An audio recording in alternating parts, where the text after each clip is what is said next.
உலகமே உன்னுடையது. அது எப்படி தொலைஞ்சு போகும்? நீ ஆழ்ந்த சமாதியில இருக்கும்போது உன்னை தவிர எதுவுமே இருக்காதே, அதை சொல்றியா? இது நல்ல தங்கமும் சிவப்பு கல்லும் தான். எவ்வளோ ரூபா வேணும்? நான் 4 ரூபா தரேன். போதுமா? ஓ, போதும். இதோ பணம் கொண்டு வரேன். அவனோட புல்லாங்குழலுங்க. அவன் மௌனத்துல ஆனந்தமான குழல் நாதம் கேட்கிறதே, உங்களுக்கு கேட்கலையா? இந்த 2 வாயாடிகளுக்கு தன் குரல் தவிர வேற எதுவுமே கேட்காது. விடுங்கோ மாமி. ஆஹா, உனக்கு குழல் கேட்கறதோ? இந்தாப்பா, என் வீட்டு விலாசத்தை இந்த காகிதத்தில் எழுதியிருக்கேன். பத்திரமா வச்சுக்கோ. வந்து பணத்தை கொடுத்துட்டு காது கடுக்கன் வாங்கிட்டு போ. இந்தா, இதில் உன் விலாசத்தை எழுதித்தா. மத்தியானம் சாப்பாடு சாப்பிட்டப்புறம் குழம்பு. எல்லாம் சரிதான். அவனோட மயில் இறகு எங்க? பாரு பாரு, அவன் சிரிப்புல 100,000 மயில் தோகைகளோட அழகு தெரியல? மயில் மயில் மயில் மயில் வருகுது, எழில் எழில் எழில் எழில் பரவுது, சுகம் சுகம் சுகம் சுகம் பெருகுது, எழில் மயில் பெரும் சுகம் தருகுது, மயில் மயில் மயில் மயில் வருகுது, எழில் எழில் எழில் எழில் தருகுது, சுகம் சுகம் சுகம் சுகம் பெருகுது, எழில் மயில் பெரும் சுகம் தருகுது. தத்தித்தாம் தரிகிடத்தக்க தத்தித்தை தரிகிடத்தக்க தத்தி தரிகிட ஜுங்கி தரிகிட நும்பி தரிகிட தும்பி தரிகிட தத்தித்தாம் தரிகிடத்தக்க தத்தித்தை தரிகிடத்தக்க தத்தி தரிகிட ஜுங்கி தரிகிட நும்பி தரிகிட தும்பி தரிகிட தஜும் தஜும் தஜும் தஜும் தட் தஜும் தஜும் தஜும் தஜும் தட் தஜும் தஜும் தஜும் தஜும் தட். மயில் எழில் சுகம், மயில் மயில் மயில் மயில் வருகுது, எழில் எழில் எழில் எழில் தருகுது, சுகம் சுகம் சுகம் சுகம் பெருகுது, எழில் மயில் பெரும் சுகம் தருகுது, மயில் மயில் மயில் மயில் வருகுது, எழில் எழில் எழில் எழில் தருகுது, சுகம் சுகம் சுகம் சுகம் பெருகுது, எழில் மயில் பெரும் சுகம் தருகுது, மயில் மயில் மயில்.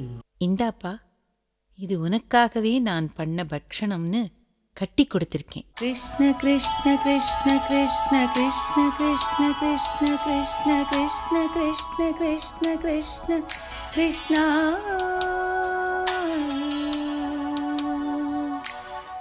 எத்தனையோ நாளா நீ கிருஷ்ண தர்சனத்துக்காக ஏங்கின்னு இருந்த இல்லையா? எனக்கு எப்படி தெரியும்னு நினைக்கிறியோ? உன் ஏக்கம் அவ்வளவு தீவிரமா இருந்தது. உன் பக்தினால எனக்கும் அவன் தரிசனம் கிடைச்சது. கோகுலாஷ்டமி அன்னைக்கு நம்ம வீட்டுக்கு வந்திருக்கான்னா அதை விட நமக்கு வாழ்க்கையில என்ன வேணும்? குசேலர் கொடுத்த அவல்ல 2 படி சாப்பிட்டான் கண்ணபிரான். நம்ம வீட்டில் 2 முறை சாப்பிட்டானே, அவன் அருள என்னன்னு சொல்றது? ஆமா, அவன் அருள என்னன்னு சொல்றது? So this boy took that note, then he tore it off and he went to the station and he had to go to Tiruvannamalai. The train to Tiruvannamalai was next morning only, so he stayed overnight in the train in that station, Tirukovilur, and he had to go next day to Tiruvannamalai. So all this happened in the region of Tirukovilur, and Tirukovilur we know is the place where the Divya Prabandham was written, was started, so to say. It is the place of the first 3 Alvars. So the Bhakti movement, so to say, if we say in South India, was born there. So Bhakti being the mother of Jnana, as Bhagavan has said, Bhakti Jnana Mata. Bhagavan as well as Triyana Sambandhar first came there, and then from there the mother gave them the Jnana of Tiruvannamalai, and then they came to Tiruvannamalai. Then Act number 6. the temple, he goes to Tiruvannamalai, he goes to Arunachaleshwara temple, the Lord welcomes him in the Natya form. He is welcomed into to Arunachaleshwara. He says, Father, I have come, and he has given up everything. The whole temple was empty, and he had walked right in. In fact, the historians say that on that day they were taking the inventory of the jewelry of the god and the goddess. So nobody was allowed inside the temple. So it was all closed, etc. But this boy walked in, and for him the temple was open, and he walked right into the sanctum sanctorum, and he embraced the Lord, and he said, I have come. And the fever that had caught him on the day of the great awakening during the death experience, which he called as avesham, which people thought was a headache, that great anguish which he called, that was inside him, that anguish after he had embraced Arunachaleshwara left him. He had arrived home, he was free, he had come. வந்துவிட்டான் அருணாச்சலேஸ்வரரின் செல்ல மகன் வந்துவிட்டான். திருக்கோவிலூரிலிருந்து ரயிலேறி வந்துவிட்டான். திருவண்ணாமலையில் அடி வைத்து விட்டான். என்னை நோக்கி ஓடோடி வருகிறான். இதை சொல்லும் நான் யார் என்று பார்க்கிறீர்களா? நான் அண்ணாமலையாரின் திருக்கோவில். என்னுடன் என் அங்கங்களான கோபுரங்களும் அவன் இங்கு வந்து சேரும் நொடியை ஆவலாக எதிர்நோக்கி காத்திருக்கின்றன. கிழக்கே கிருஷ்ணதேவராயர் துவக்கி வைத்து சேவப்ப நாயக்கரால் கட்டி முடிக்கப்பட்ட ராஜகோபுரம் பாரத நாட்டின் மிக உயர்ந்த கோபுரங்களில் ஒன்று. இன்று ஒரு 16 வயது பாலகனின் முன் குனிந்து தலைவணங்க காத்திருக்கேன் என்று கூற, தெற்கே திருவஞ்சன கோபுரமும், மேற்கே பேய் கோபுரமும், வடக்கே அம்மணியம்மாள் பக்தி தவத்தால் கட்டிய அம்மணியம்மாள் கோபுரமும், எல்லா கோபுரங்களும் சிரம் மேல் கை கூப்பியவாறு நிற்கின்றன. ஓடோடி வந்து கொண்டிருக்கிறான் ரமணன். தட்சிணாமூர்த்தியின் மறு உருவமே இவனோ என்று அவனையெல்லாம் போற்றப் போகிற மோன ஞான திருவுருவமான ரமணனின் வருகையை எதிர்நோக்கி எனக்குள் உள்ள அழகிய மண்டபங்களும் குளங்களும் சந்நிதிகளும் எல்லாமே அந்த அற்புத காட்சியை காண கண்கள் மலர்ந்து மூச்சை நிறுத்தியவாறு பெரும் மோனத்தில் இருக்கின்றன. அருகில் வருகிறான் ரமணன். உச்சிகாலம், மத்தியானம் 12 மணி. ஆகையால் கோவிலில் ஒருவருமே இல்லை. சரி, இது அதிசயம் இல்லை என்றால், கோவிலில் ஒருவருமே இல்லாவிட்டாலும் கதவுகள் திறந்தே இருந்தன என்பது மகததிசயம் அல்லவா? 5 பிராகாரங்கள் உள்ள கோவில் நான். 5 கதவுகளையும் பூட்ட மறந்துவிட்டார் கோவில் அதிகாரிகள். இல்லை, மூடக்கூட மறந்துவிட்டார்கள் என்று வரலாறு கூறலாம். ஆனால் நான் உங்களிடம் ஒரு கேள்வி கேட்கிறேன். ஒருவேளை கோவில் அதிகாரிகள் எப்பொழுதும் போலவே கதவுகளை மூடிச் சென்றிருந்தால், இத்தனை இன்னல்களை தாண்டி அன்பு வெள்ளமாய் அவனிடம் ஓடி வரும் மகனை அண்ணாமலையான் மூடிய கதவுகளுடன் வரவேற்பானா? அவனை தனது அன்பணைப்பில் அள்ளிக்கொள்ள கரங்களை அகலமாக திறந்து விடுவது போலே கதவுகளை திறந்து விட மாட்டானா? வா ரமணா, வா.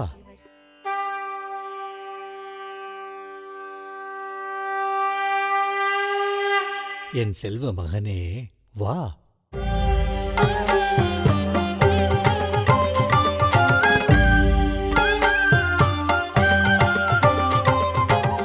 அன்பு குழந்தையே, வா.